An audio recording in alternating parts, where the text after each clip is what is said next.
डॉक्टरकडे जातो. तर ते का होतं? कारण ते फॉल्स अलार्ममुळे होतं. कारण का ते चुकून चुकीचे हे इंडिकेशन्स देतात. थर्ड म्हणजे मिस म्हणजे सगळे प्रोसिजर्स करून पण त्यांना आपलं कधी कधी ओळखू शकत नाहीत की काय आजार झालाय असं. ठीक आहे, तर ते मिसमध्ये. आणि करेक्ट रिजेक्शन म्हणजे आपल्याला असं वाटतं की आपण आजारी आहोत म्हणून आपण गेलो डॉक्टरकडे.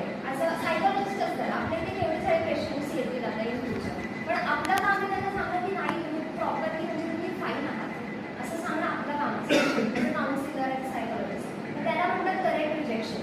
त्याच्यामध्ये आपण त्यांना करेक्टली त्यांचं जे परसेप्शन आहे ते रिजेक्ट करायचं आपण. हे झालं मेडिकल फील्डचं एक्झाम्पल.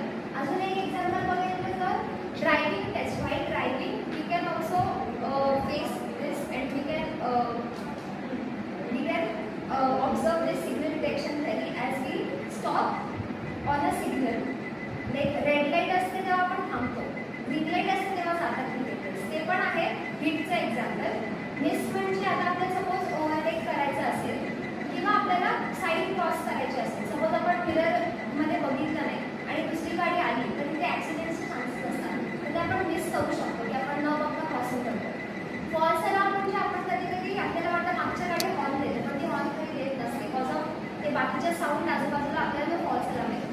आणि करेक्ट रिजेक्शनमध्ये आपण इथे सांगू शकतो की आपण ब्लिंकिंग ऑफ लाईट जे असते, आपण हायवेमध्ये रात्री चालवत असतो किंवा हायवेजला पार्कला लाईट्स लावले असतात, ते ब्लिंकिंग आपण करेक्टली कॅच करतो, तिथे करेक्ट रिजेक्शन. आणि हे एव्हरीडेमध्ये आपण हे करतो की फोन वाचतोय तर आपण उचलतो, किंवा कधी कधी फोन वाचून पण आपण उचलत नाही, मिस होऊन जातो. आणि एकदम जवळचं एक्झाम्पल म्हणजे एक बाळ आहे आणि त्याला त्रास झाला आहे, तर रात्री त्याची आई अलर्टली झोपते एकदम, म्हणजे त्या बाळाने हालचाल जरी केली तरी ती आई उठते आणि त्याला बघते की खरंच काही झालंय कसं, तर मग हीट होऊ शकतो. कधी कधी त्यांना पण फॉल्स आला होता मदरहुडच्या वेळेस.